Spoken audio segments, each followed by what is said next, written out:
ஆயுர்வேதத்திலேயே ரொம்ப பழமையான ஒரு ரசாயன ஆயுர்வேதம் தான் இப்போ நம்ம சக்ஸஸ்ஃபுல்லாக நிறைய மக்கள் அதை பயனடைஞ்சு அவங்களோட லைஃப்பை திருப்பி ரீஸ்டார்ட் பண்ணியிருக்காங்க. அதுதான் நம்ம புனர்ஜன் ஆயுர்வேதம்.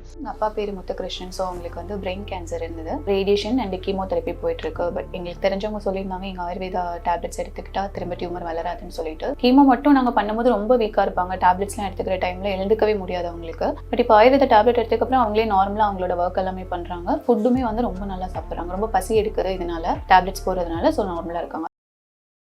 நான் தான் அர்னாஃப். புற்றுநோய்ங்கிறது உங்க எல்லாருக்குமே நல்லாவே தெரியும். கீமோதெரபி பண்றாங்க, ரேடியேஷன்ஸ் பண்றாங்க, அதுக்கப்புறமா சர்ஜரிஸ் பண்றாங்க. ஆயுர்வேதத்திலேயே ரொம்ப பழமையான ஒரு ரசாயன ஆயுர்வேதம் தான் இப்போ நம்ம சக்ஸஸ்ஃபுல்லாக நிறைய மக்கள் அதை பயனடைஞ்சு அவங்களோட லைஃப்பை திருப்பி ரீஸ்டார்ட் பண்ணியிருக்காங்க. அதுதான் நம்ம புனர்ஜன் ஆயுர்வேதம். இந்த ஹாஸ்பிட்டலுடைய ஃபவுண்டர்னு பார்த்தீங்கன்னா ஸ்ரீ பொம்மோ வெங்கடேஸ்வரா ரெட்டி. அவர் இதை 15 வருஷமா பண்ணிட்டு இருக்காருங்க. நோயின் ரூட் காசஸை அழிக்கிறது, பிராணசக்தியை மேம்படுத்தி இம்யூனிட்டியை வளர்க்கறது. பெட் ரிட்டன் பேஷண்ட்ஸ் கூட சர்வே ஆகுறாங்க. இதுல சைடு எஃபெக்ட்ங்கிறது கிடையாது, செலவுங்கிறது ரொம்ப கம்மி. அதுக்கப்புறம் முக்கியமா உங்களுக்கு வலிங்கிறது கிடையவே கிடையாது. ஸோ உங்களுக்கு நம்பிக்கை இருந்துச்சுன்னா இந்த வீடியோவை நீங்க நிறைய பேருக்கு ஷேர் பண்ணி இந்த ஹாஸ்பிட்டலில் போய் ஒரு வாட்டியாவது பார்க்க சொல்லுங்க. நன்றி.